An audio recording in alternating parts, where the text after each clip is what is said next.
Hi there. Today we're gonna tie a baitfish, and this is not your very typical baitfish because this is gonna be comprised of some new and exciting materials. What I've done so far, as you can see, is simply just tied on one of these Mark Petitjean magic heads.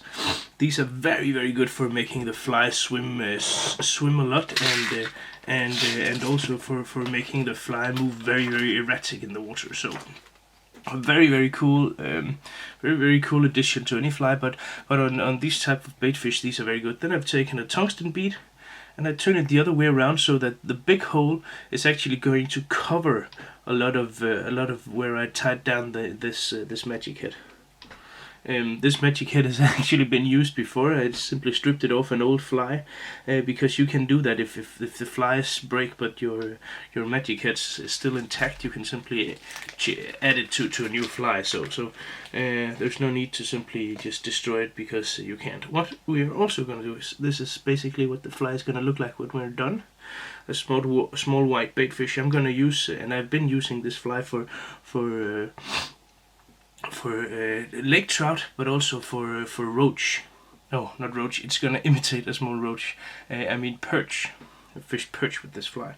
So first off, I'm gonna take a wriggle tail. Wriggle tails are truly awesome, and this is the size extra small.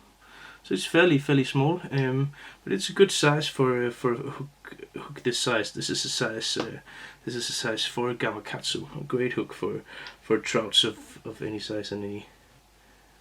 Yeah, and simply what we do is I simply tie this down here at the bottom part of the hook shank.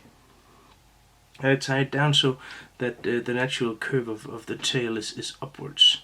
This way it's less likely to entangle with the hook. It can do that, and it will do that from time to time, but it's not something that is happening a lot. I don't see that happening a lot, only every now and then. So after that, it's the obligatory marabou tail. So this is basically kind of like a woolly-bugger pattern, but with a twist, because it has the tungsten speed, the additional magic head, and of course the wriggle tail. So it's an improvement of an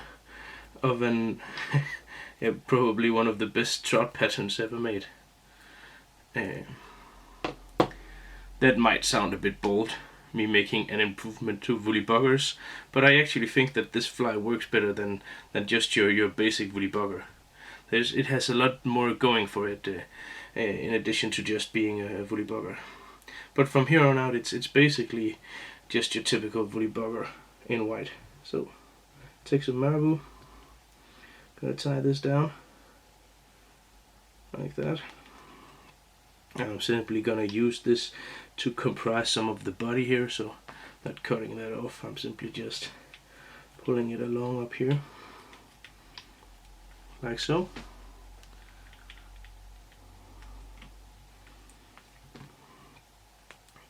Then I have the marabou tail, which is very lively, combined with the wriggle tail to add a lot of movement. Then I take some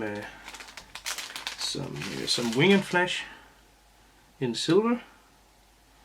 Not a lot, just some strands here.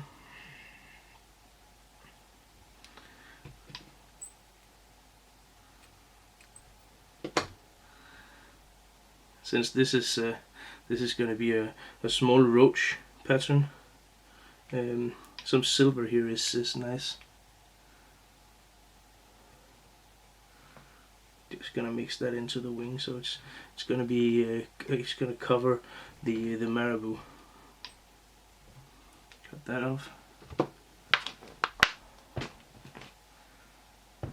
like so.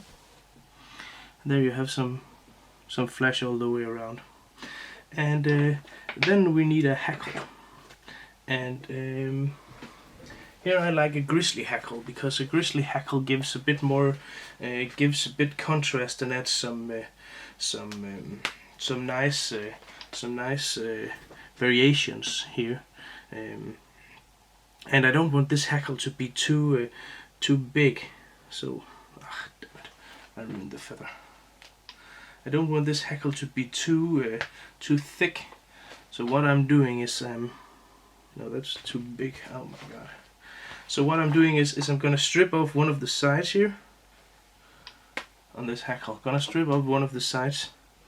At the side I'm gonna, if you see this has the natural curve, then the sides I'm gonna strip off is when you look at the feather and you look at the blank side like this, then it's the right, the left side, because that will aid you when you're turning this.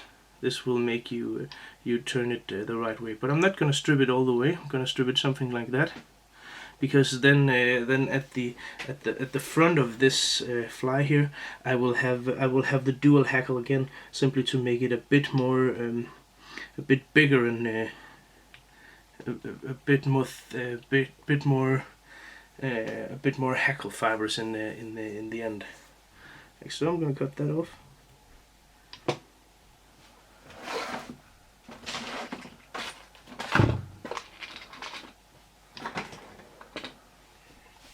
So, and then I'm gonna make some dubbing, and I have some white SLF dubbing here, very cheap, very nice dubbing. It's very translucent, very transparent, and this is gonna be good, because I want this translucent, transparent effect to stand out on this fly. So I take some more flesh and wing and flesh, and I simply in silver, and I simply mix those up. I tear them apart and then turn it over like so, and then put them back together again. And this way I get this white silvery dubbing. I'm gonna do this in a dubbing loop.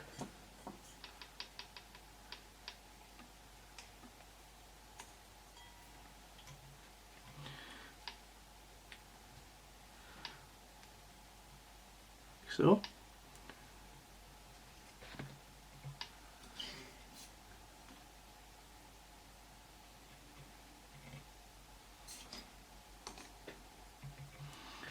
Making the dubbing loop here. This fly moves very cool in the water, and the wriggle tail simply just looks amazing. I really have become a fan of these wriggle tails, both for pike flies, but also for sea trout and well, trout of any kind, and perch and stuff like that. They simply look amazing in the water. So I take some of my dubbing blend here and put it inside my loop. Like so.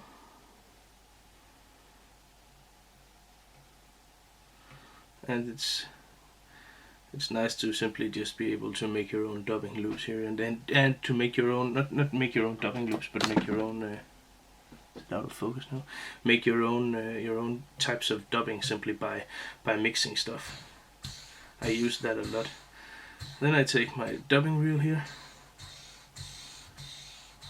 Simply spin that a lot.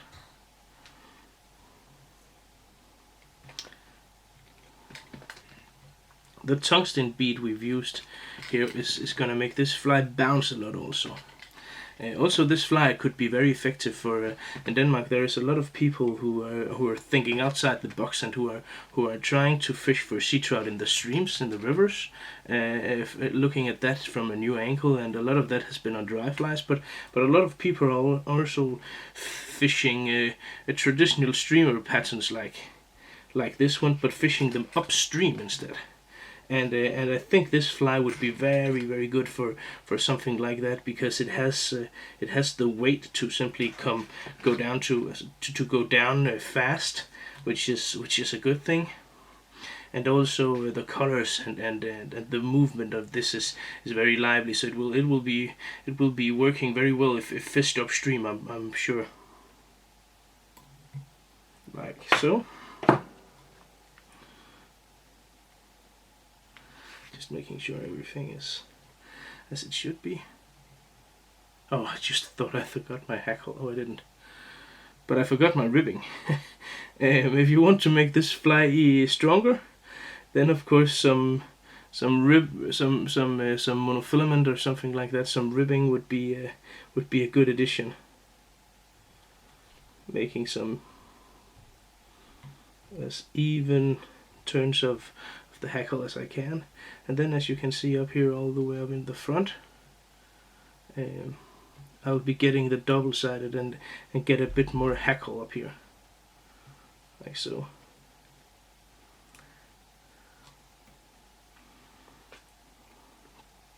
Like that.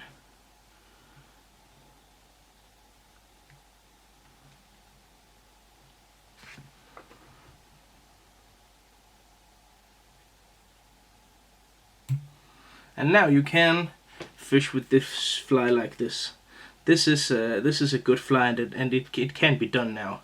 But if you want to add a bit more to this fly, if you want to really give it that last finishing touch, and I like to do that, I take a bit more of the same dubbing mixture I used before. Simply I just simply dub on the thread here. And then I make a small bigger part of dubbing, just behind the tungsten bead there. And this is gonna be the base for my eye, because I would like to put an eye on this to actually make it have an eye for attracting even more fish, as you can see, like on this one. And then I simply take my eyes and my UV curing resin, and I add a bit of UV curing resin to where I want the eye.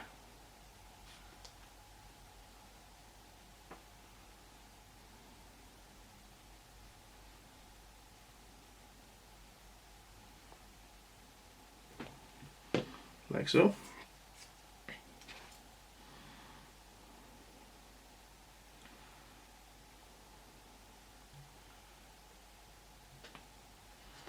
Taking my eye there and placing it where I want.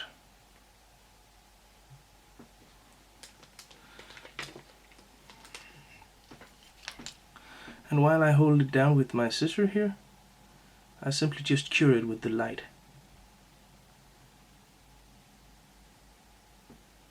To make sure it stays there. Like so. And this, you could use dumbbells also. I think dumbbells would probably be a good idea for this fly. It would certainly be easier, but the dumbbells will not look as good combined with the magic head. But it could probably work. So if you have some dumbbell eyes laying around, use those. Same goes for the other side here. Attach the eye.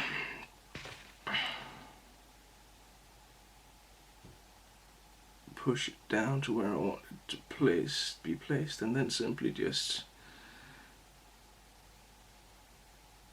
hit the lights like so. And just to make it look a little better, I'm gonna add a bit of glue here on the top.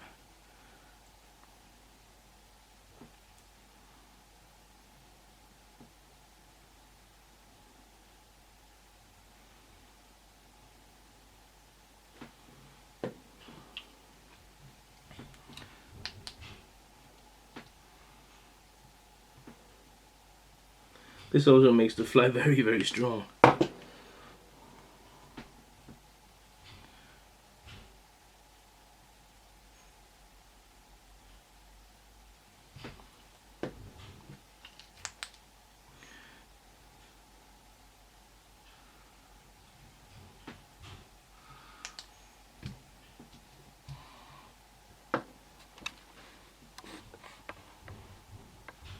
And there you have it. A small, amazing looking in the water baitfish that really will move a lot. And if you want it to move even more, you can simply cut off a portion of the magic head, and it will go very much like a Rapala lure. So a great little fly for, well, it's not that little, it's not that small, but a great fly for sea trout, salmon, and no, not salmon, sea trout, perch, and lake dwelling trouts. That is what I use this for. Thank you.